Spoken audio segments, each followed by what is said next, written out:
And this is obviously for Democrats one of the most key days, if not the most key day.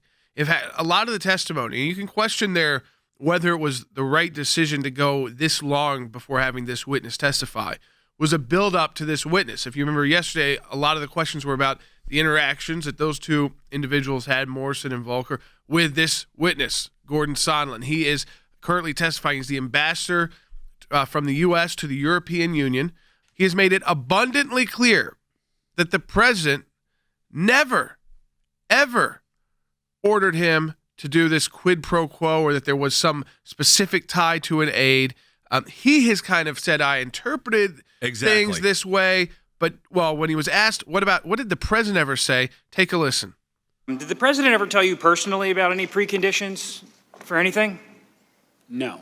Okay, so the president never told you about any preconditions for the aid to be released? No. The president never told you about any preconditions for a White House meeting? Personally, no. You said you didn't have your records or your documents from the State Department, but if you did, there wouldn't be any document or record that ties President Trump personally to any of this, correct? Boy, I don't want to speculate what would be on your documents or records.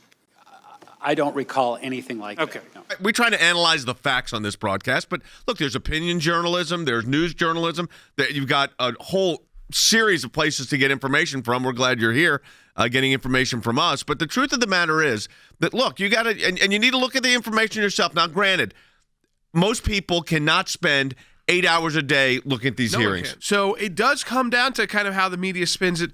But what do we know from that? At this point, the American people are very divided on their trust in the media. So, yes, the media can try to spin this narrative of this was bombshells.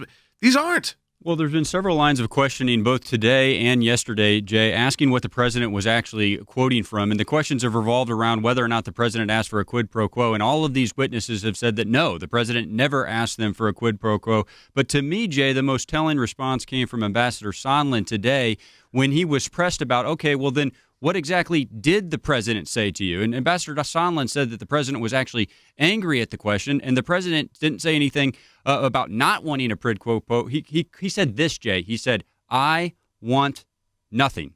That's what the president asked for, Jay. The president asked Ambassador Sondland for nothing.